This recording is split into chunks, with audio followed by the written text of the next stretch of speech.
Madiba recovers at his Houghton home in Johannesburg and President Jacob Zuma jets off to Kenya. I'm Richard Brooks. Former President Nelson Mandela is recovering at his Houghton home in Johannesburg after being discharged from hospital yesterday.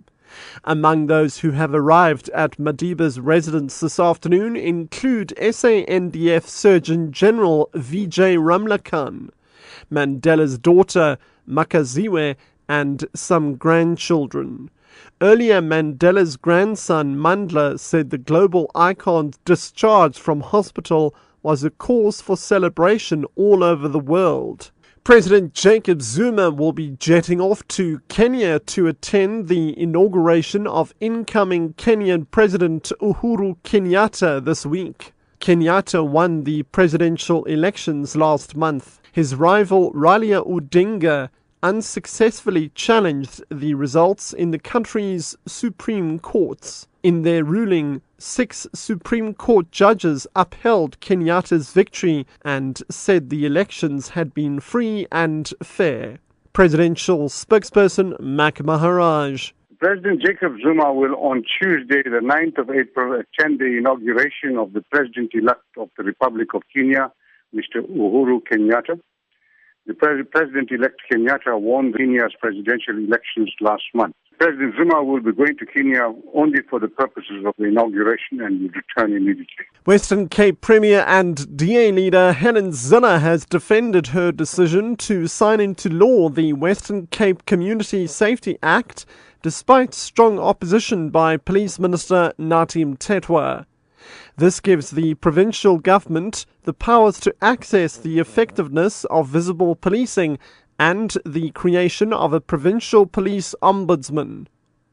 The police ministry has described Zille's move as illegal and unconstitutional, threatening to challenge it all the way to the Constitutional Court.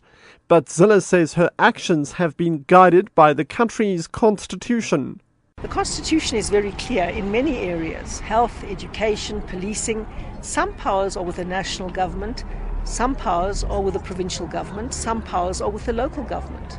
And every sphere of government must exercise their powers together, cooperatively, so that we can improve service delivery and particularly community safety. So this is not a question of taking over someone's powers, it's about fulfilling our powers in partnership with the national government.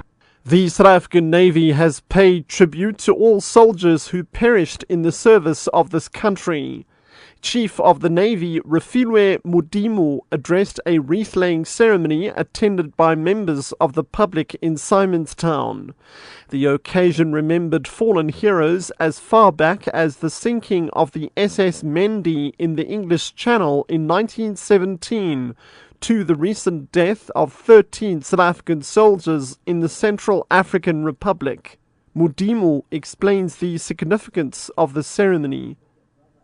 On a Sunday, we have a church service where we remember all the heroes and heroines of our people. It's very important in the calendar of the Navy as one of the roundup that we do during the closure of the Navy Week, where we recall all those that have laid down their lives so that me and you can have a better life.